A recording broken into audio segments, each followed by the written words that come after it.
कि हमारे साथ जितने भी ये लड़के हैं 4 स्टेज क्रॉस कर चुके हैं। पहले चीज़ आप खुद से एनालिसिस कर सकते हैं कि आजकल के एग्ज़ाम कितने टफ आ रहे हैं। उन सभी पेपर को क्रॉस करते हुए रिटेन एग्ज़ाम क्वालिफाई हुए हम पहले, फिर मेरिट बनता है। रिटेन के बाद फिजिकल क्वालिफाई होते हैं, दोबारा से मेरिट बनता है। दोबारा के बाद उसके बाद फिर मेडिकल क्वालिफाई होते हैं, दोबारा मेरिट बनता है और लास्ट में आखिरी मेरिट में हमको बाहर कर दिया जाता है। सीटें रहते हुए भी हमको बाहर कर दिया जाता है। हमें बस इसी चीज़ के सरकार से यही सवाल है कि आखिर हम किस इशू पे हैं यहाँ बैठे हुए हैं, हमको बस सरकार आके जवाब दे दे।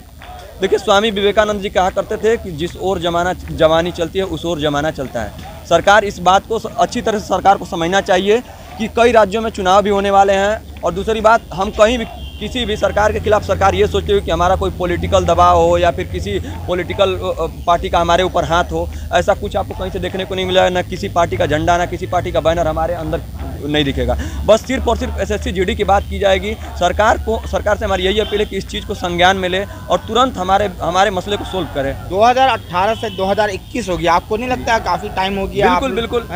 यहाँ पे हमारे लड़के जितने भी हैं, जितने भाई हैं, कम से कम आप उन सबसे अगर पूछें तो 90 से 95% लड़के ऐसे हैं जो ओवर एज हो चुके हैं। हम दोबारा से वैकेंसी फिलअप नहीं कर सकते हैं, तो आप खुद समझ सकते हैं कि हमारे ऊपर कितना प्रेशर है। सब मिडिल क्लास फैमिली से बिलोंग करते हैं। आप जानते हैं कि फौज में कौन जाता है। सर, आपने बताया ओवर एज हो चुके हैं, तो इस तरह वो लोग तो रिजेक्ट हो जाएंगे भाई। बिल्कुल। और ये हम अगर आप खुद से सोचिए कि ये हम लीगल जगह पे हैं या नहीं। अगर हमारी वैकेंसी खाली नहीं रह जाती तो 25,000 की वैकेंसी, हमारा जैसे मेरिट लिस्ट निकलता है तत्काल में 25,000 की वैकेंसी निकाली जाती है। तो आप खुद सोचिए, अगर 25,000 पोस्ट खाली है तब तो वैकेंसी निकाली जा रही है। और अगर पोस्ट खाली है तो हम मेडिकल फिट हैं, तीनों एग्जाम पास करके यहाँ तक पहुँचे हैं, 4 साल आपको समय दिए हैं, तो हमारा पहला फर्ज बनता है ना कि वहाँ तक पहुँचने का पहले हमको नौकरी मिलनी चाहिए ना। दूसरी सबसे बड़ी धांधली का सबसे बड़ा क्वेश्चन मार्क यहाँ पे है कि आप 1 नंबर बढ़ाते हैं तो 2,000 4,000 लड़के मेरिट से बाहर हो जाते हैं। धांधली की बात करी आपने, मैं ये पूछना चाह रहा हूँ, धांधली कौन लोग कर रहे हैं, कहाँ हो रही है? देखिए, ये तो जांच के बाद पता चलेगा। मैं एक बात बता रहा हूँ आपको कि अगर 1 नंबर 2 नंबर बढ़ाई जाती है तो कम से कम 2 से 4,000 लड़के छंटते हैं। और जहाँ एक सीट पे 2 लड़के बस फाइट कर रहे हैं मेडिकल फिट होने के बाद, वहाँ यहाँ कम से कम आपको 16 नंबर, कहीं 15 नंबर, कहीं 10 नंबर तक मेरिट बढ़ाया आपको मिलेगा नंबर। दूसरी बात, एक नॉर्मलाइजेशन का प्रोसेस है यहाँ पे कि जो लड़का अगर 50 नंबर है उसका नॉर्मलाइजेशन, एक तरफ से इसको काला कानून समझ लीजिए कि अगर जो लड़का 50 नंबर उसका आया हुआ है नॉर्मलाइजेशन, हो सकता है उसका 75 भी आ जाए, हो सकता है उसका 20 भी नंबर हो जाए। तो ये बड़ा क्वेश्चन मार्क है कि अगर हम मेहनत से पढ़ें तो उसकी सरकार को उस चीज़ को समझना चाहिए। आप लोगों ने टेस्ट बिल्कुल पास किए? बिल्कुल, 3 एग्जाम हमने दिए हैं, 4 बार मेरिट क्रॉस हुआ है हमारा। तो फिर वजह क्या रही कि अगर सब कुछ आपने पास करा बस, तो उसके बाद क्यों ऐसा किया जा रहा है आप लोगों से? वजह स्पष्ट है, वजह आपके सामने है। बेरोजगारी दिन पर दिन बढ़ती जा रही है। फिर भी अगर हम इतना इस बेरोजगारी के दर में इतना एग्जाम टफ होने के बाद भी अगर हम यहाँ तक पहुँचे हैं तो सरकार इस चीज़ को संज्ञान में सरकार को लेना चाहिए। तो 2018 से 2021 इतना लेट क्यों हुआ आप लोगों को आंखें खुलने में? इतना लेट क्यों हुआ जागने में? पीछे के भी वैकेंसी देख सकते हैं ना, तो लगभग इनकी SSC की वैकेंसी होती है GD वाली, वो 3 से 4 साल लग जाती है इनको पूरा करने में। तो आप खुद से सोच सकते हैं कि 3 से 4 साल में अगर कोई ये वैकेंसी देते हैं, ऊपर से कोरोना का माहौल है, तो अब बेरोजगारी तो जानते ही हैं। और दूसरी चीज़, हम सारा स्टेज क्रॉस कर चुके हैं, तो हमारा प्राथमिकता है हमारी कि हमको नौकरी मिले। 2021 की वैकेंसी तो निकल चुकी है, तो आपकी वैकेंसी की तो वही तो एग्जाम आने वाला है। बताइए, अगर हम लोग को नहीं मिलता है फिर हम लोग कहाँ जाएंगे? प्राइवेट जॉब में आप खुद ही समझ सकते हैं क्या हाल होता है। 2021 की वैकेंसी निकल चुकी है, तो उन लोगों को ना मौका दिया जाएगा। फिर आप लोगों की बात कहाँ? सर, अधिकार तो मेरा भी है ना। वो अगर रिटेन एग्जाम देंगे, फिर उसके बाद फिजिकल देंगे, मेडिकल देंगे। कब तक करेंगे आप लोग धरना प्रदर्शन? हम अनिश्चितकालीन धरना देंगे यहाँ पे सरकार अगर चाहती है कि नहीं, यहाँ पे कैंडिडेट अगर अपने नाक रगड़ के यहाँ जान दें तो वो भी हम करेंगे, लेकिन तब तक नहीं जाएंगे जब तक हमको न्याय नहीं मिल जाता है यहाँ से। और हम जानते हैं कि हम बिल्कुल सही जगह पे हैं, लीगल जगह पे हैं, हमारा प्रोटेस्ट राइट है एकदम। क्या चाहते हैं आप सरकार से और जनता से? जनता क्योंकि जनता भी बहुत बड़ी ताकत है, क्यों जनता है तो सब कुछ है, सरकार है, प्रशासन, सब कुछ है। जनता के बगैर कुछ नहीं है। इसलिए क्या चाहते हैं आप जनता से, क्या चाहते हैं आप सरकार से?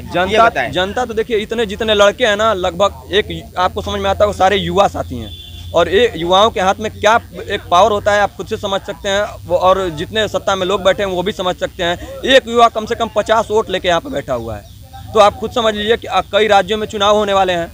तो ये सरकार को तो भली भांति समझना चाहिए इस चीज़ को कि सारे स्टेट से लड़के यहाँ जुटे हैं, चुनाव भी होने वाले हैं, उसका खामियाजा सरकार न भुगते। एक तरफ से हमको सरकार को एक सजेशन भी है, इस चीज़ पर संज्ञान मिले सरकार को। कई राज्यों में चुनाव होने वाले हैं, इस बात को अच्छी तरह से सरकार समझे।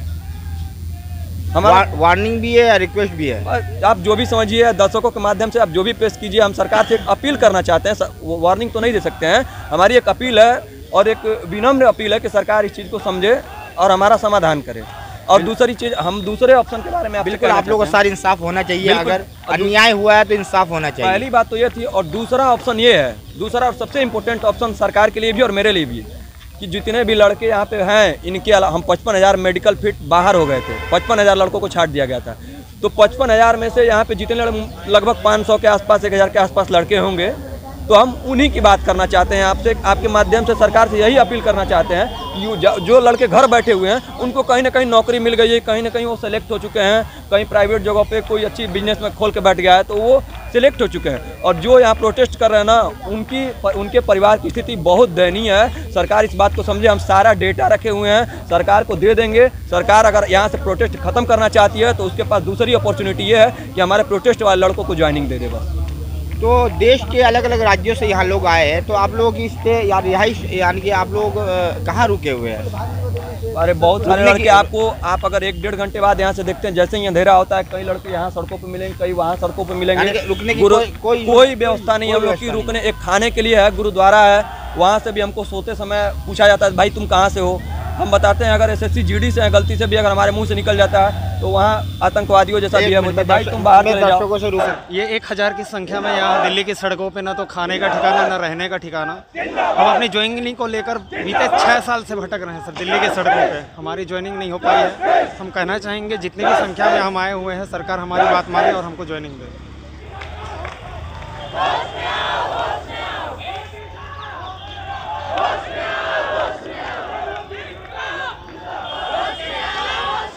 मैंने सवाल किया तो उन्होंने बताया कि 2018 के ये मेरिट के कैंडिडेट्स हैं जिन्होंने मेडिकल भी पास किया हुआ है, बट इनको इनकी अपॉइंटमेंट पोजीशंस नहीं मिली हैं। This is youth of India, हमारे यंग बच्चे हैं जो अभी तक